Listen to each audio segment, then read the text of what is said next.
Fi Zilal Quran karya Asy-Syahid Said Qutb, diterjemah bahasa oleh Datuk Yusof Zaki.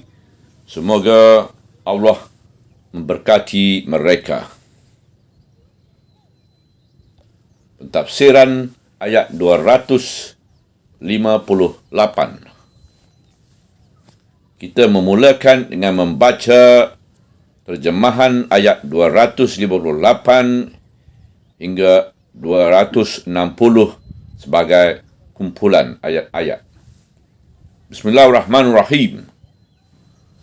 Apakah tidak engkau melihat orang yang berdebat dengan Ibrahim tentang Tuhannya, kerana Allah telah mengurniakan kepadanya kuasa memerintah, ketika Ibrahim berkata kepadanya, Tuhanku yang menghidupkan dan yang mematikan. Jawab orang itu, aku juga berkuasa menghidupkan dan mematikan. Kata Ibrahim, sesungguhnya Allah membawa matahari dari sebelah timur, oleh itu bawalah matahari itu dari sebelah barat pula. Maka tercenganglah orang yang kafir itu, dan Allah tidak memberi hidayah pada orang-orang yang zalim. Ayat 258. Atau seperti orang yang melalui sebuah negeri, sedangkan segala bangunannya roboh belaka, lalu dia berkata, bagaimana Allah akan menghidupkan negeri ini sesudah ia mati begini? Lalu Allah mematikan selama 100 tahun kemudian, dia menghidupkan kembali dan bertanya, berapa lama engkau tinggal di sini? Jawabnya, saya tinggal di sini sehari atau setengah hari. Allah berfirman, sebenarnya engkau tinggal di sini selama 100 tahun. Lihatlah kepada makanan dan minumanmu yang masih lagi masih belum berubah, dan lihatlah pula keadaan kedaimu, dan sesungguhnya kami hendak menjadikan engkau suatu bukti kekuasaan kami pada manusia. Dan lihatlah pada tulang-tulang bagaimana kami menyusunkannya kembali. Kemudian kami balutkannya dengan daging. Setelah ternyata hakikat ini kepadanya, dia pun berkata, sekarang aku mengetahui dengan penuh yakin bahawa Allah itu maha kuasa di atas segala sesuatu. Ayat 259. Dan kedangilah ketika Ibrahim berkata, wahai Tuhanku, tunjukkanlah kepadaku bagaimana engkau menghidupkan orang-orang yang mati. Allah berfirman, apakah engkau belum percaya? Jawab Ibrahim, saya memang percaya, tetapi supaya hati saya tenteram. Allah berfirman, ambillah 4 ekor burung dan jinakkanlah burung-burung itu kepadamu dan cincangkanlahnya. Kemudian letakkan di atas tiap-tiap sebuah bukit sebahagian dari burung-burung yang dicincang itu. Kemudian panggillah burung-burung itu, nescaya ia akan datang dan segera kepadamu. Dan ketahuilah bahawa Allah itu maha berkuasa lagi maha bijaksana. Ayat 260. Pentafsiran ayat 258. Ketiga-tiga ayat ini pada umumnya memperkatakan satu maudud sahaja, iaitu rahsia hidup dan mati, atau hakikat hayat dan maut. Ia merupakan salah satu aspek dari aspek-aspek kefahaman dan pandangan Islam, dan ia ditambahkan kepada asas-asas kepercayaan yang telah dijelaskan oleh ayat-ayat yang lepas. Mulai permulaan juzuk ini, ia mempunyai hubungan secara langsung dengan ayat Al-Kursi yang telah menjelaskan sifat-sifat Allah, dan seluruhnya itu merupakan sebahagian dari usaha-usaha Al-Quranul Karim yang berpanjangan untuk membentuk kefahaman yang betul terhadap hakikat-hakikat alam al-wujud ini dalam hati dan akal seorang Muslim. Ini adalah satu perkara yang pasti supaya dapat menghadapi hidup ini dengan pandangan yang jelas dan terang, iaitu pandangan yang terbit dari wawasan yang betul dan jelas dan berpijak di atas keyakinan yang kukuh dan tenteram. Peraturan hidup, peraturan perilaku, peraturan akhlak dan peradaban adalah tidak terpisah dari sistem kepercayaan. Malah ia menjadi tapak tegaknya dan sumber pengambilannya. Peraturan-peraturan itu tidak mungkin tegak dan teguh dan tidak mungkin mempunyai neraca pertimbangan yang mantap kecuali ia mempunyai pertalian dengan akidah dan dengan kefahaman yang sempurna terhadap alam buana ini dan hubungan-hubungannya dengan Allah yang telah mengurniakan kewujudan kepadanya. Oleh sebab itulah diadakan penekanan yang kuat ini untuk menjelaskan asas-asas kepercayaan hingga menghabiskan seluruh ayat-ayat Al-Quran yang diturunkan di Mekah malah masih terus dikemukakan kepada manusia di dalam ayat-ayat Al-Quran yang diturunkan di Madinah ketika mengemukakan setiap peraturan dan setiap arahan dalam segala urusan hidup. Ayat yang pertama ini mengisahkan dialog di antara Nabi Ibrahim alaihissalam dengan seorang raja di zamannya yang berdebat dengan beliau mengenai Allah. Al-Quran tidak menyebut nama raja itu kerana sebutan namanya tidak menambah apa-apa dari segi teladan dan pengajaran yang hendak disampaikan oleh ayat ini. Dialog ini ditayangkan kepada Nabi Muhammad SAW dan kepada kelompok muslimin dengan uslub yang membayangkan keheranan terhadap sikap raja yang berdebat dengan Ibrahim mengenai Tuhannya. Seolah-olah pemandangan dialog diulangkan tayangannya dan celah-celah pengungkapan Al-Quran yang mengkagumkan itu. Ibrahim berdebat dengan raja yang menolak konsep wahdaniyah dan kuasa hakimiyah. Apakah tidak engkau melihat orang yang berdebat dengan Ibrahim tentang Tuhannya kerana Allah telah mengurniakan kepadanya kuasa memerintah ketika Ibrahim berkata kepadanya, Tuhanku yang menghidup dan yang mematikan. Jawab orang itu, aku juga berkuasa menghidup dan mematikan. Kata Ibrahim, sesungguhnya Allah membawa matahari dari sebelah timur, oleh itu bawalah matahari itu dari sebelah barat pula.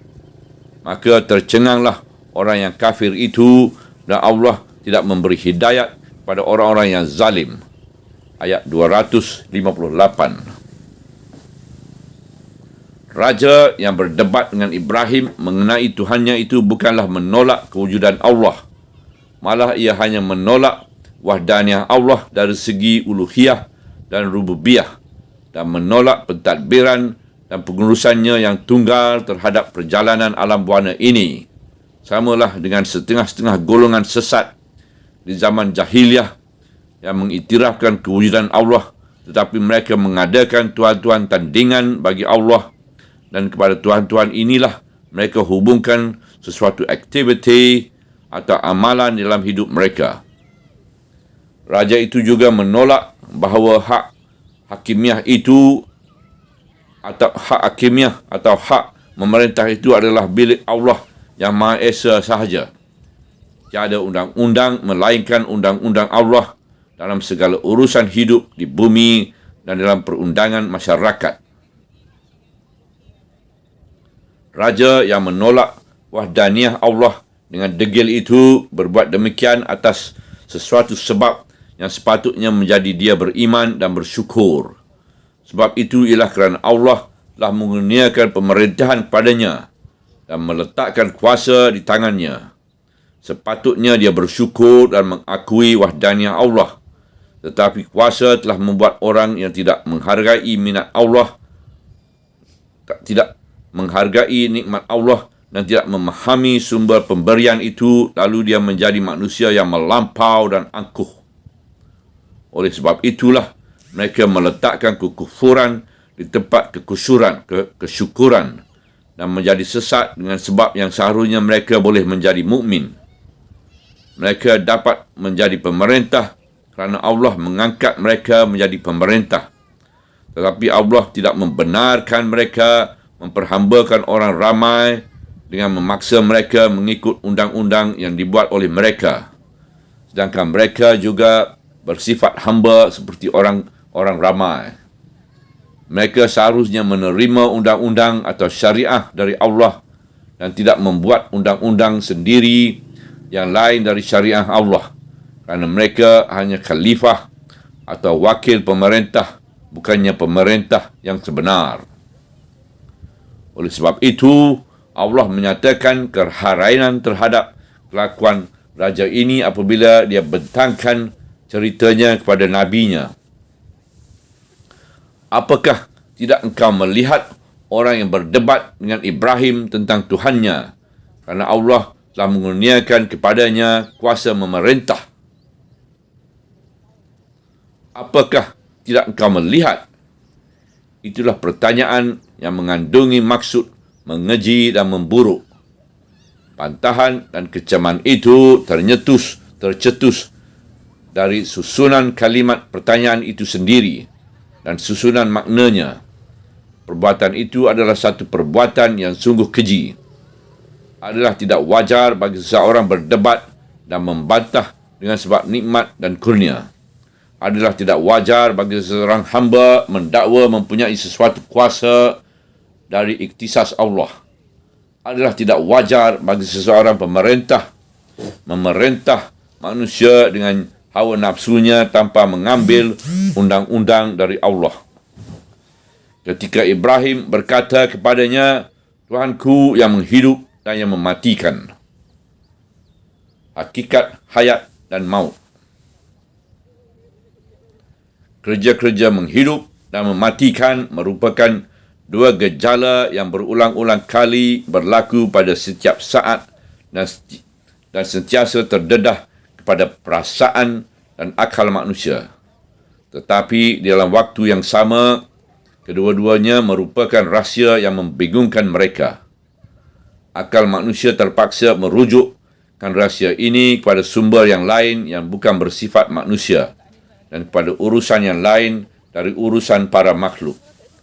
Mereka pasti merujukkan rahsia ini kepada Allah yang berkuasa mencipta dan memusnah untuk menghuraikan teka-teki yang melemahkan sekalian yang hidup. Kita tidak mengetahui sesuatu apapun mengenai hakikat hidup dan hakikat mati sehingga ke saat ini. Tapi kita hanya memahami gejala-gejalanya sahaja pada yang hidup dan yang mati. Kita terpaksa menyerahkan sumber hidup dan mati ini kepada satu kuasa yang bukan dari jenis kuasa-kuasa yang kita mengetahui seluruhnya, iaitu kuasa Allah. Oleh sebab itulah Ibrahim AS memperkenalkan Tuhannya kepada raja itu dengan sifat yang tidak ada pada sesiapa pun dan tidak boleh didakwa oleh sesiapa pun apabila raja itu bertanya beliau, siapakah Tuhannya yang menjadi sumber hukum dan undang-undang itu? Ibrahim menjawab, Tuhanku yang menghidup dan yang mematikan. Dan oleh kerana itu, dialah juga yang berhak memerintah dan mengatur undang-undang. Sebagai seorang rasul yang dikurniakan kebolehan laduni, sebagaimana telah kami terangkan di permulaan juzuk ini, tentulah Ibrahim AS tidak bermaksud dengan sifat menghidup dan mematikan itu ialah semata-mata untuk menyatakan kerja menghidup dan memati itu sahaja. Kerana kerja ini memanglah kerja Allah yang Maha Esa, yang tiada siapa pun dari para makhluknya yang turut mengambil bahagian dalam kerja itu. Tetapi raja yang berdebat dengan Ibrahim mengenai Tuhannya itu telah memandang dirinya mempunyai sifat Tuhan kerana dia memerintah kaumnya dan berkuasa menghukumkan mereka hidup atau mati. Dan kerana itu dia berkata kepada Ibrahim, Aku penghulu mereka dan akulah yang mentadbir segala urusan mereka, dan kerana itu maka akulah Tuhan yang engkau wajib patuhi segala perintah dan hukumnya. Aku juga berkuasa menghidup dan mematikan. Sampai di sini, Ibrahim alaihissalam tidak lagi mahu meneruskan perdebatan itu mengenai persoalan hidup dan mati. Itu dengan seorang yang cuba memutar belitkan hakikat yang agung itu, yaitu hakikat pengendalian hidup dan penarikannya kembali. Hakikat ini telah menjadi rahsia yang tidak dapat difaham sedikit pun oleh manusia sehingga hari ini.